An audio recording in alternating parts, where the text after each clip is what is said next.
গোপুসোনার জন্মদিন, তাই ছোট্ট করে আয়োজন করেছি। আমরা বাড়িতে সবাই মিলে কিন্তু আয়োজনটা করেছি।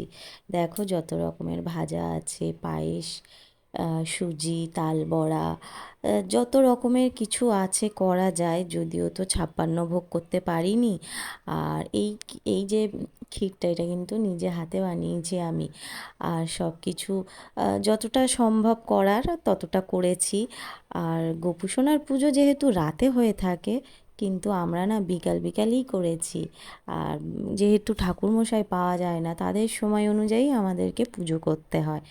এখন তো এমনই হয়েছে। তো যতটা সম্ভব পেরেছি, চেষ্টা করেছি গোপুসোনাকে সাজিয়ে গুজিয়ে জন্মদিনটা পালন করতে। আর এই সাজানোটা কেমন হয়েছে তোমরা কিন্তু অবশ্যই কমেন্ট করে জানাবে। আর তোমাদের কাদের কাদের বাড়িতে তোমরা গোপুসোনার জন্মদিন পালন করেছো, সেটাও কিন্তু অবশ্যই জানাবে। আর যদি ভিডিওটা ভালো লাগে, তবে অবশ্যই কিন্তু একটা লাইক করে দিও। আর গোপুসোনার জন্মদিনে আমরা খুব খুব খুব আনন্দ করেছি, খুব ভালোও লেগেছে। বছরে একটা দিন গোপুসোনা আমাদের বাড়িতে, মানে সবাইয়ের যেরকম জন্মদিন পালন করা হয়, গোপুসোনারও পালন করা হলো। আর শুধু তো আমরা গপুকে ভগবান হিসাবেও দেখি না, বাড়ির ছেলে হিসাবে, বাড়ির ছোট্ট বাচ্চা হিসাবেও দেখি। তো সেই রকমভাবে চেষ্টা করেছি গোপুসোনার জন্মদিন পালন করতে।